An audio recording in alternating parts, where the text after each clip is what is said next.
The Bridge Kingdom, a popular romantasy series with over 200,000 ratings on Goodreads. As an aspiring author, that made me wonder, what does this book have that allowed it to earn that much success? We'll be going over 3 things that I think stood out while I read The Bridge Kingdom and why I think that made it as successful as it is today. So sit back, stretch your back, and enjoy. Here are some basic facts about this book. Our female main character is this girl named Lara.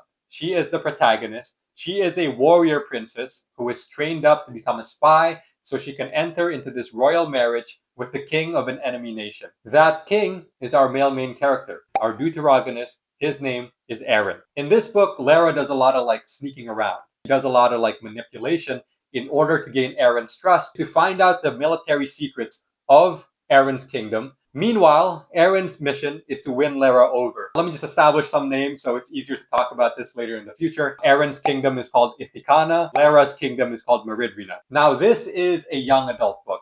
There's not a lot of gore. There's not a lot of violence. There's not a lot of swearing. If you're curious, there is a spy scene around chapter 33, around page 339. Which brings us to my first point. The romance is well earned. It's well paced. And the romance is a slow burn. So when Lara and Aaron first meet, they have their wedding ceremony on this boat. Okay, so that's the first meeting. But Lara and Aaron don't actually talk. The second time they meet in this sort of hot springs in Aaron's little palace. Aaron is topless. He walks in. Lara is there. She's also scantily clad. Lara at this point makes remarks about, oh, okay, he's pretty attractive, establishing their physical attraction from the very beginning.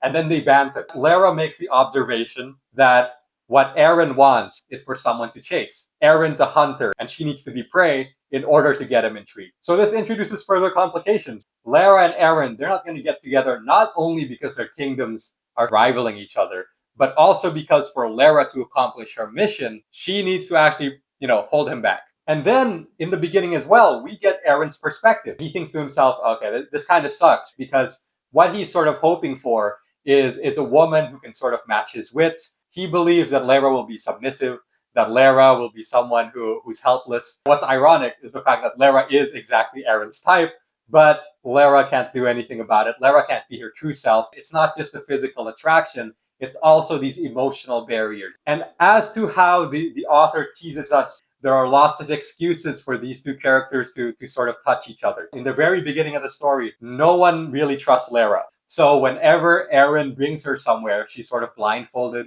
She has to be carried. Guess who's going to be the one carrying her? It's going to be Aaron.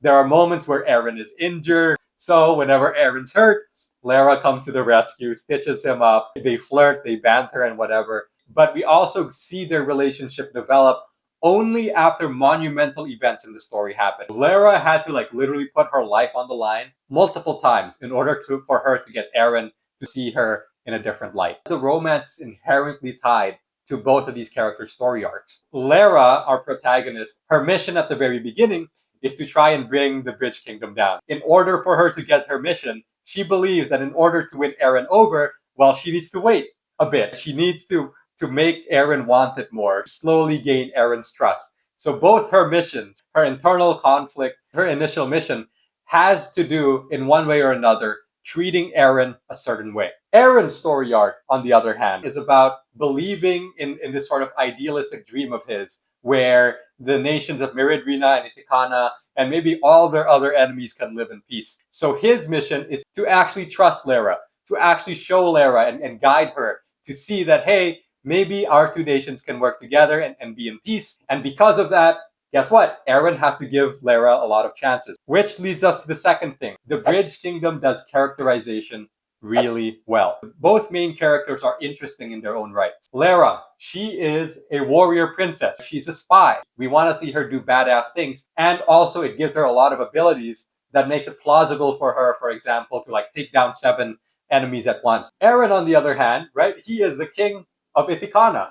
Aaron is always on the front line. Aaron's a hunter, has excuses why he's put in dangerous situations for Lara to sort of fret over. Not only are they interesting, but they're consistent. Consistent to the point of, I think, frustration. Especially Lara's character. Lara's character, because she is so untrusting, there are points in the story where it's oh my god, Lara, obviously you should just believe Aaron, right? At the same time, I think because the author stuck to her guns, and she made us wait for it. When things get paid off, and when Lara and Eren finally get together, it feels great. Consistent characterization also helps us believe in the characters more. It also adds more weight to their internal conflicts. When Lara does change, it feels more impactful. The same goes for Eren. When we're like, Lara is being super fucking suspicious here. Eren, you are being a dumbass for trusting Lara.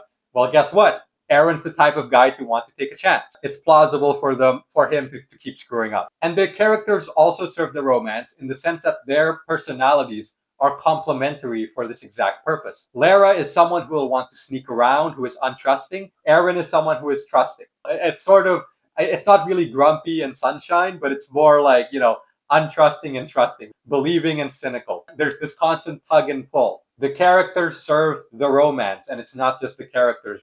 The world building does this too. The world building in the Bridge Kingdom, I think, is top tier. The conflict between nations can be boiled down to geography.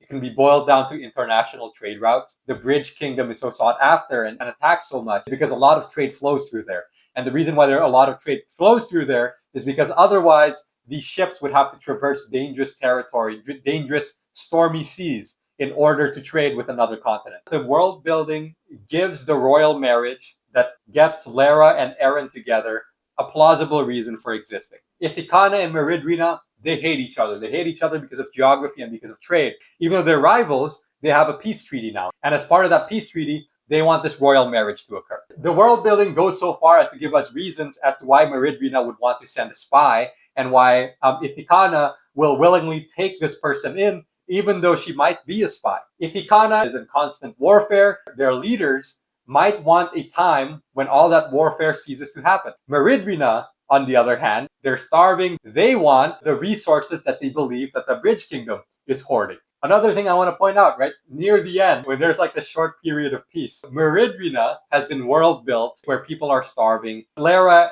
eventually convinces Eren to send supplies to Meridrina, to treat them as an ally for the first time. And when that happens, when the people of Meridrina get fed, when they start loving Eren, guess what? This is when Lara and Eren's relationship is in full swing. The world is doing well. The characters are doing well. Everything serves the story. The story doesn't take place inside this constructed world. The world is constructed specifically so that the story functions as well as it does. Other things which I think this book does well. First of all, it's a young adult book. And because of that, they are restrained. They can't show too many sex scenes. They can't swear too much. And I think that restraint forces books to actually be interesting in other ways. You can't rely on the shock factor. You can't rely on the spice factor. You need to actually construct a narrative that is good. Although the world is complex, it's very immersive. The characters talk in a way that makes sense. The names and everything makes sense. It's very accessible. Whenever Eren talks about a nation, he always talks about it in a way that makes you understand, is this an enemy or is this an ally? I like how the ending mirrors the beginning. In the very first chapter, Lara says something amongst the lines of, I'm going to go to Ithikana and I'm going to bring the Bridge Kingdom to their knees. At the end, she says something along the lines of, I'm going to rescue Eren and I'm going to bring my father to his knees. Okay, some areas for improvement. What I would have liked to see is if we break this book down, the story down into 3 acts, Act 1, Act 2, Act 3, like the traditional story act structure, right around Act 2, when Eren almost kills Lara because he's like, oh, she's gonna be a spy. She's about to defect, and nothing happens. That's trying to serve as like this big climactic moment.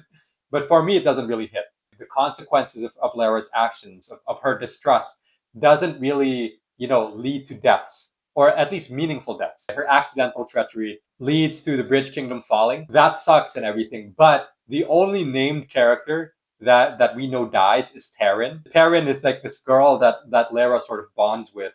But at the same time, Terran wasn't really built. I was more so sad that the bridge fell, like this larger than life thing that means a lot to our characters.